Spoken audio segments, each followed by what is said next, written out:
Popcorn Junkies! Yay! Boo, boo, boo, boo. I don't know what the poo poo poo thing was, but we did the poo poo poo. What is the poo poo poo? I don't know. I don't know either. Last Black Man in San Francisco is the film that we are reviewing. Directed by Joe Talbot and starring one of the main characters in it, starring Jimmie Fails, and that's his name. Most characters, and it's about Jimmie Fails, and in fact, Danny Glover in the cast list is listed as Danny Glover.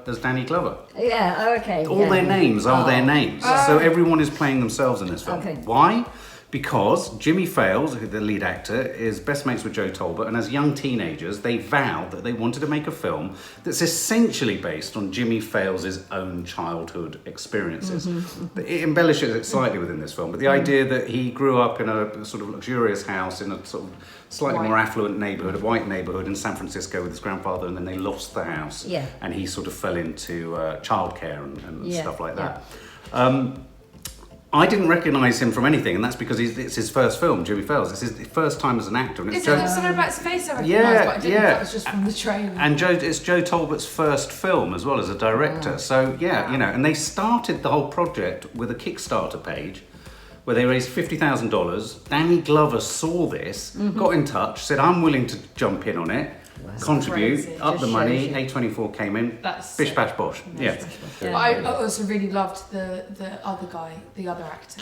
Jonathan Majors, who we've established has been in much. I recognise him from White Boy Rick. That's what you recognise him from. And a TV series that he was in was When We Rise, and he was also in Carol Morley's Out of Blue. So I must have seen him. What were our feelings going into this? Were we excited? You were. We were. Well, I mean, I thought the trailer was brilliant, so I was like so excited about this film. Also because like the music and everything sounded so beautiful in it. Yeah, it was and I really loved the slow beautifully motion. conceived, wasn't it? it? Yeah, and all of like the slow motion shots in the trailer. And what were your expectations? You'd read a lot of reviews. I'd read some reviews, and where people were being very sniffy, white, middle class stuff. But here's my big gripe with reviewers. You either review what's put in front of you, and your job as a reviewer, and I feel our job as a reviewers, is to give people a flavour of the film, identify the things that work and don't work, and then give our sense of whether we enjoyed it or not. You don't go in preordained going, it's trying to be A, but it actually, you can't say like, it failed. It seems like all of these reviewers are like comparing it to other films, and just they all go, oh, it's trying to be something. Yeah, it's not trying to be anything. What do you know? You don't know what it's trying to do. Absolutely, I totally agree.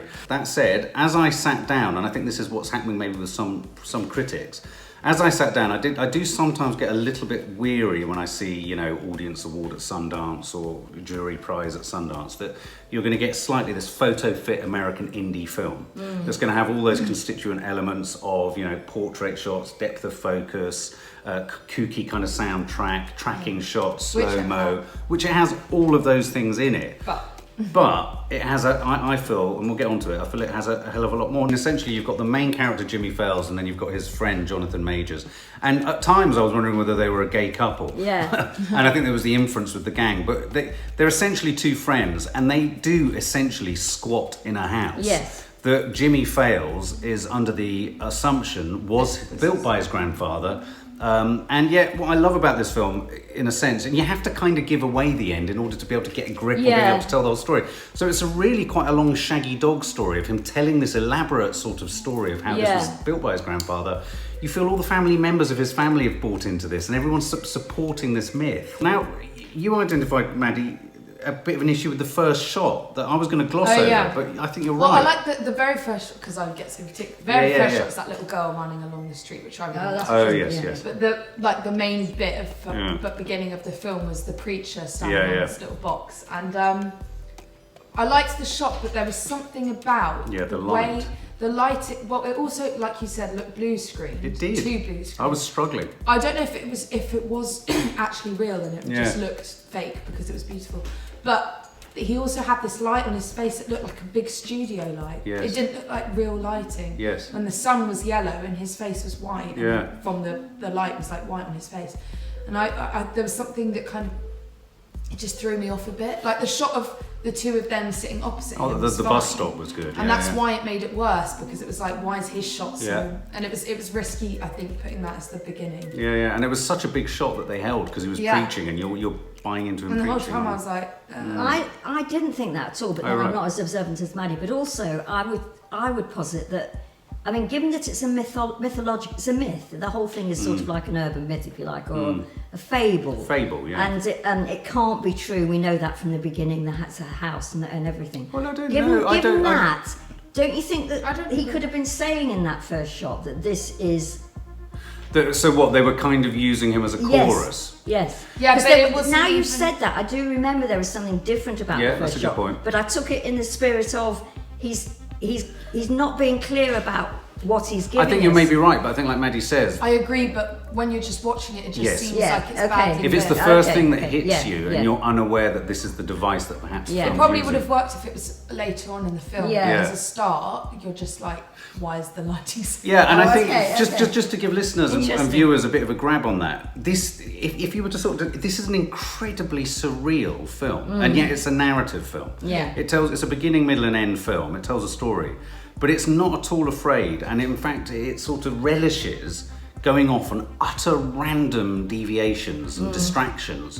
And in a way, you're right, having seen the whole film, you can almost excuse the opening. Oh, that's me, I'm being really, fussy about pointing that out. I loved that first sequence where they were skateboarding. It gave it a real all energy. The slow-mo bits as well. Like, the slow-mo. And it wasn't just traditional slow-mo either. It was that sort of strange photographic slow-mo where one part of it is moving and slow. Exactly. Epic, I would say. It was epic. It was epic in its depiction. And yet at the same time, there was a sort of brightness and primary colouredness to it all that made it not real and real. It was a really curious film. I was saying there was something about it that reminded me of, you know, the way like Isle of Dogs and Fantastic Mr. Fox is shot. Wes Anderson-y. Like Wes Anderson-y, where it's kind of like all symmetrical. And all very, and at times when the two of them were walking on the street, for example, there's people they're walking with these sunflowers. They're walking in perfect and there was something very symmetrical, and also with the first shot that I wasn't too sure about. It was very like that as well. It was all very Wes Anderson. Wes Anderson. Well, that's what I feel in a way by saying that about the first shot, even that it ends with a play, and it's almost like the whole thing. One could say he's giving us a version of a play. I mean, almost as it went on towards the end, I was thinking, is any of this real in the sense that are there two men for a start, or is this all the one in one person in the one man's head? I bought into it. I believed his grandfather had built this house. Oh, did you? Oh yeah, 100%. I thought the only reason I didn't was because in the trailer it said that. Well, I know, but I just thought maybe they'd thrown us a bum steer there. So I thought they definitely lost the house. They definitely weren't in it, and that other white family were in there. But I thought that he had a genuine claim on it. I thought historically there was a genuine claim on it. In some way. And so I bought into that, and I believed that. I think that's what the real power of this film is. Is that it's about storytelling. We kind of see it through Jimmie's eyes as well, I think. And you kind of see it as like you get frustrated for like, as he did when people didn't believe him. Well, that hilarious bit with the people on those like segway things. On the segways when they're doing the right down to he looks out the window. That was like a group of people on these what are they called? Segways. They are the segways. They're called segways. On the segways, and it's like a tour. And they're all kind of like they're filmed from above. They're all looking up. With Philip Seymour look like, and they're saying, I don't think it was built then. Yes, it was. And our lead character Jimmie Fails is insisting to them that actually this was built by his grandfather. You're wrong. You know, you've got the estate agent saying it. You've got local historians saying it. You've got the owners of the house saying it. You know, you don't own this, and yet. That was what I fell in love with in this film, was that I bought into Jimmie Fails' belief. And I disagree with you, and I'd be really curious to know what subscribers think or people who've watched this film think. I think he always knew it wasn't his. Possibly. I think he really wanted to believe that it was. And so his frustration with people was... I don't know about so much at the beginning, but I feel like he definitely knew earlier than when we were let on, earlier than when he was told. I think so. I mean, I think the fact that the first thing we see of him is him painting the thing. It's hysterical. They take you straight to the point where, and he's arguing with the woman. And what I liked as well was they didn't make the white family. They weren't vicious. I mean, the man was trying to calm the woman down and saying, "Oh, just go. It's not yours." and she was, and he's painting away. He's not throwing having food it. at him. Yeah. I liked it because it was like the equivalent neighbourhood in the UK would be somewhere like Upper Street Yeah. in Islington. I also really love the bit where, the two of them are moving all of their furniture into the house, and that white guy on the other side. Yes, that was a funny moment. And then he went over and introduced himself, and both being really polite to each other. Yeah. And then Jimmie went back off, and then the guy's just like, what the fuck was that? Yeah, absolutely. But again, that shot, you're right. Wes Anderson is a really good grab on this. And I'll tell you someone else who I thought it really reminded me of was Spike Lee's early films, especially Do the Right Thing. Yeah. Because the gang on the opposite side of the road, the way they were all kept, they were all shot in extraordinarily close, coordinated, almost choreographed synchronicity with each other. Yeah, and it did seem more choreographed. Didn't it? Also with the four or five guys that stood outside that house. Yeah, the gang. The gang. They were always in the same place. They were. They always absolutely. stood in the exact same place. Exactly. Yeah, and there was something really like something. And they reminded me they of. were always this side of the screen. That's right. And when you watch Do the Right Thing, there's the infamous two guys sat on the road with they keep cutting back to them, and they're always talking. Yeah. And I think Spike Lee was using that as a sort of, in the Greek tragedy and Greek theatre, I was just going to say, the not to belabor chorus. the point, that's the Greek chorus. I do think there was a bit of that choral thing, and if you think that it's about a play within a play, and it's the whole thing a play, and then I was thinking about it. Then it became an even richer film as you started to think about. What did you think about its depiction of home and house? I thought it was really. I think it was really emotional. It made me think a lot about where I lived. Yeah. Yeah, because I don't think anyone really thinks about that. No. I mean, I don't really think about the fact I have it. You kind of take it for granted. Yeah. But then you kind of put yourself in the situation if you were losing a house that you believed was yours and that you own. Yeah. Then it must be and that really you have painful. a history with as well. Yeah. And also, the whole idea that if everything went wrong, where would you go? Yeah. And they would. It was very big on that. And the guy saying to him with the Danny Glover. The fact that the Danny Glover character and the other guy had got such a strong relationship. Well, it's his grandfather. Yeah. Yes, I really liked those small scenes where they were all watching television together. Yeah. And Danny and Jonathan, is it? Yeah. They were very close, and then Jimmie was kind of just. You could see not that they were purposely doing it, but the alienation. Well, you got that. How alienated Jimmie would feel. Yeah, and Jimmie was constantly he outside of things. I think that was Jimmie's position, wasn't it? He was always outside of things. And, So they essentially they take up house. They move into the house. They even move Jimmie Fails' grandfather's furniture in. Yeah. And you're there was just the ticking clock of knowing this is all going to go horrendously wrong, wasn't it? That's what I hated, because whenever they were kind of enjoying it or getting comfortable, I was just like, it's just not going to end the way you want it to. Yeah. It's a really hard film to describe. It is. It's a really hard film to Because describe. surreal is a good, it is a surreal so many surreal well, it's things. a film you just got to go and see. You've got to see it. But I also just wanted to point out that a shot that I really loved in the film, which is when Jonathan's I think he's writing his play on the beach and stuff, but there's a shot of these kids playing, and one of the kids throw a rock, but then the camera, it's as if the camera's the rock, and it goes towards the kid's face, it's going, ah, and then hits him on the head. I just love that shot. They're so funny much. little moments, almost cartoony. I loved all of those moments, and I liked all the moments, where they kind of talk to people on the street, like the guy that sang the San Francisco song. All of that, I really liked all of those added. What did you think of Jonathan Major's character, the playwright friend? I mean, was he a bit simple? That's what I said, it reminded me of Mice and Men. Yeah, well, I think Lenny you're absolutely right. Lenny, But he was almost like a sort of seer, though, in the sense of SWR. In the sense he had visions, he could see the future. Absolutely. So in that sense, he was like both they complemented each other semi-autistic beautifully. and I found him so heartbreaking. But he was odd because you kind of thought that you knew what he was like, and then he wasn't how you thought he was at all. So for me, at first, he definitely came across as the quiet, the more, I don't know, kind of thought out one. But then there's that really weird bit where he just goes up and talks to the gang. Yes. You're I wouldn't think your character would do that. No. But he was an odd character, but they worked really well together. I loved him so much. I did too. I loved. I kept thinking someone's going to hurt you. No, I know. And what about the bit where the one gang member got involved with? Wasn't that interesting? Yeah. So he kind of came in. I knew that was going to happen from when Jonathan went up to the gang and was talking to them, and you could see that Kofi wasn't violent like the rest of them. And he kind of looked at him as he went on. I really liked his character. But that scene again was very fascinating.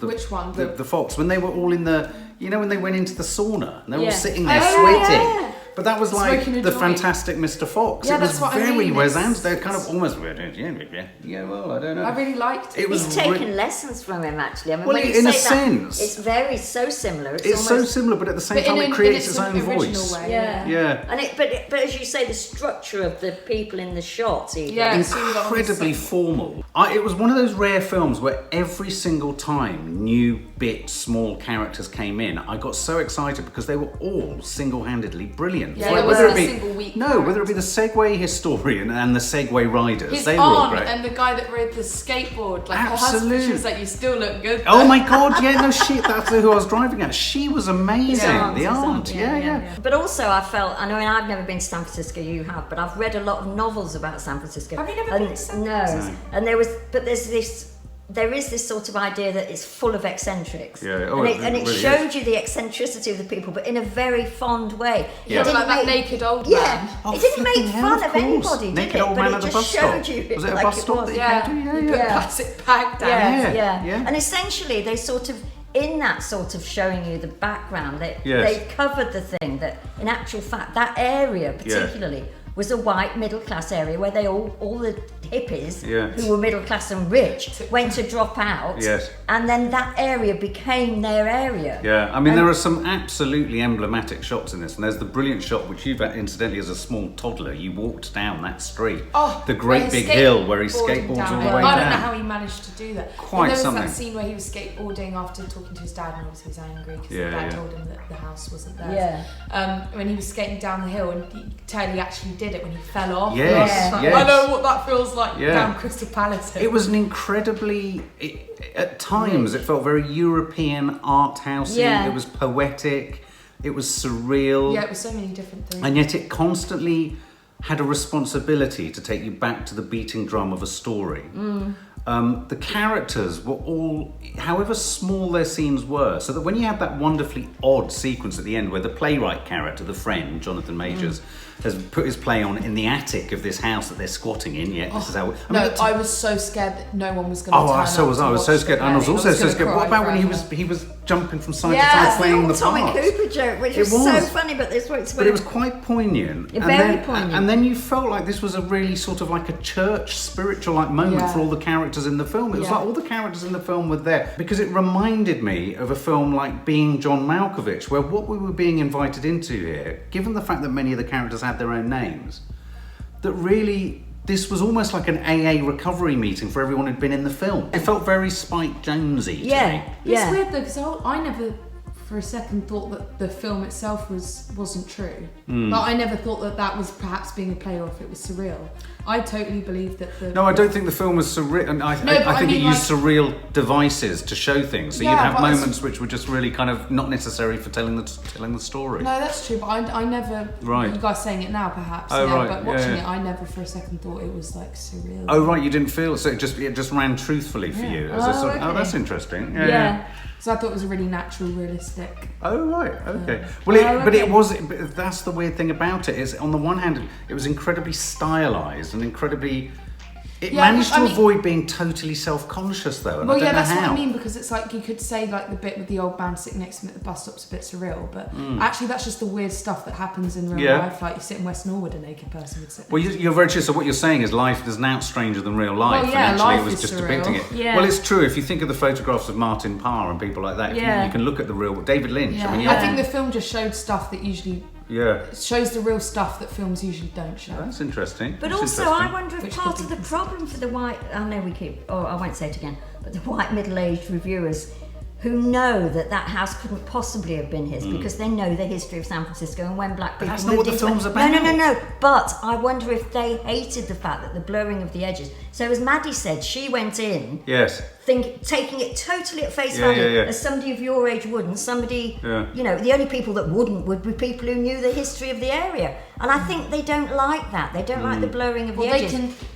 Those people who don't really like the Joker don't get the realism in it. No, that's the weird thing. All the people who don't like it are going, well, it's not very DC and it doesn't slot in with that and it doesn't... Actually, if you've experienced mental health, it's like a documentary about mental health. Yeah, it really is. And so what you're saying in a weird way, Maddie, is yes, you can look at the sort of stylistic devices, the camera work and the curiosity value. Because if you think of the naked guy who stands at the bus stop, we have a local eccentric who travels around naked on a bike. You only have to look at the world in a different way and not look at it from our way to perhaps see this as the world that's out there. And the world's weird. Well, there you go. Okay, well, shall we sum up and score it? Mum, you can go first. I loved it from start to finish. I thought it would. I love fables. I love sort of things where I can't get hold of the end of it or the beginning, but I know I'm going to enjoy the ride. And I adored the two main characters.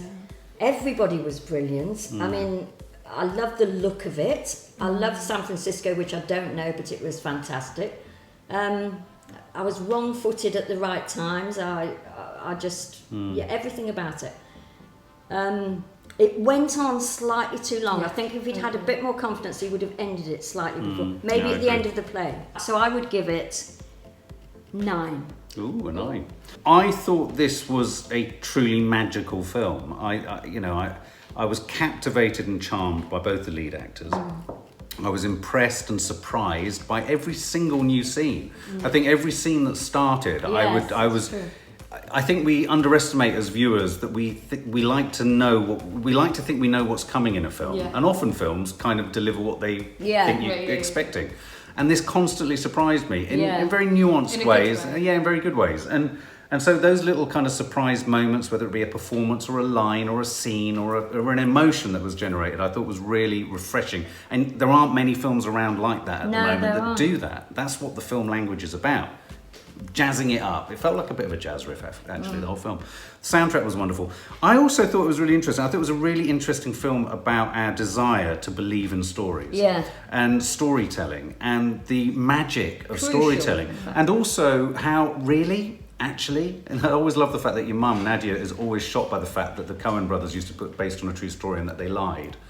It doesn't really matter if it is true or not. And that's why I get really almost cross that a critic would look into the history of any of this, because it's all about belief. Narrative storytelling is all about belief, in the same way that religion is about belief. And what I loved about that final scene in the attic was it was like a sermon. And if you think, they were drawing the parallel between the preacher at the beginning and then the preacher at the end was, of course, the actor. And so I thought this was almost like a religious, for me it was almost a religious sermon on the value of believing in fiction. And it doesn't matter if that fiction is a complete fiction of your life or whatever, because really we all live lies, we all live fiction. But I also think, interestingly, something that no one's talked about finally is that it is also a film. It is called The Last Black Man in San Francisco. It is a principally black cast. It's about ownership, it's about origin, and it's about belonging. And I think all three of those things in America right now are critically important for the black American. And so I thought it was just an incredibly rich tapestry that I could go back and watch again. So I would give it 9.75. Whoa! You've done a mean. Oh, okay. Okay, so obviously I was really excited about this film before we saw it, and although this is me being so fussy, this is the only problem I really have with the film. That beginning, I had a problem with it, for it to start with that kind of a shot with the bad lighting and that. Apart from that, I absolutely love the film, and I agree with you both that when you're watching it, you kind of don't know what the hell's going to happen. But in a good way, and you trust that the film's going to lead in a good direction. And I didn't think there was a single weak character or actor in it. I loved the gang moments. I did. That could have been a bit cliche. It could have been a bit. And it made me really laugh, and it also made me cry so much. I wasn't expecting I saw you. You were in Talbot. It was very moving. There was a bit with Danny Glover, who's obviously blind, and when Jonathan's moving out, and his line to the dad about moving out, and he's like, "We can, do our don't. Story. It's how you feel about me." Oh my god, I was watching it. It was like, this is how I feel going to this party tonight. Oh no! But it's like it broke my heart, and Jonathan's character really broke my heart as a whole. He was heartbreaking. I don't know, he just seemed really lost, his character a lot, and depended on Jimmy to kind of... There's a bit where Jimmy went off without him, and he was like, where are you that going? was heartbreaking too. I was like, don't leave him. When he was on his own for a bit. Yeah. Stuff like that, because I always feel for the underdog. I was just like, don't leave him. It was all that abandonment and belonging thing. And even the bit like he did his play and everything, and everyone walked out without clapping. It's just stuff like that, and I'm just like, I can't bear it.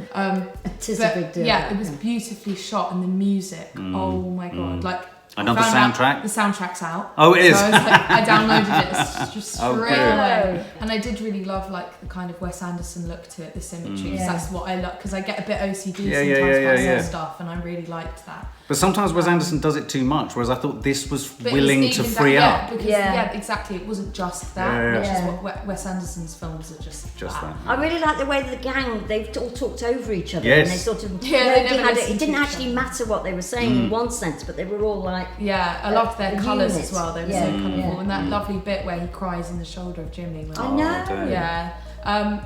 But I thought it was just like, it was such a... I feel like this is the kind of film, you know, with mid-90s reviewers would say is empty for some odd reason.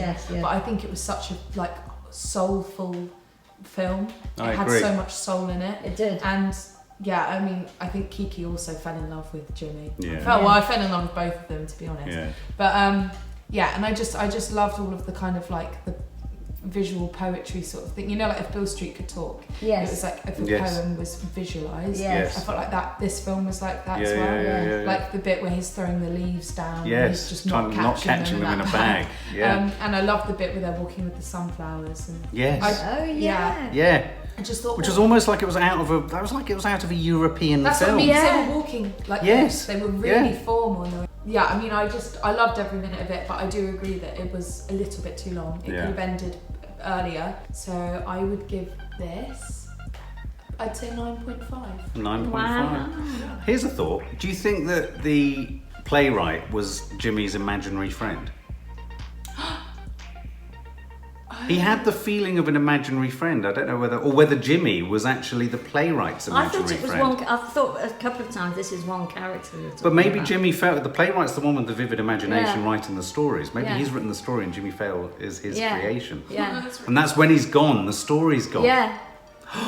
No, Yeah. that's really sad. Because then that would explain with Kofi coming round, he was only talking to Jimmie. Yes. Jonathan. Exactly. But there you go. exactly. You don't often get films that allow you to think of it like you would more a book. Or is Yeah. he doing that? Or Yeah. a poem? Is it this or is it that? Yeah. Anyway, guys, tell us what you think. If you go and see it, subscribe to the channel. Lots more reviews coming. Thousands of reviews that are already there. Trailer reviews, program reviews, vlogs, you name it. It's all on there. So check it out. The Last Black Man in San Francisco. Limited release. Various cinemas across the UK and in America. To San Francisco. Be sure to Wear some flowers in your hair. For more film and family fun, don't forget to click the subscribe button and make sure to click the bell to never miss an update.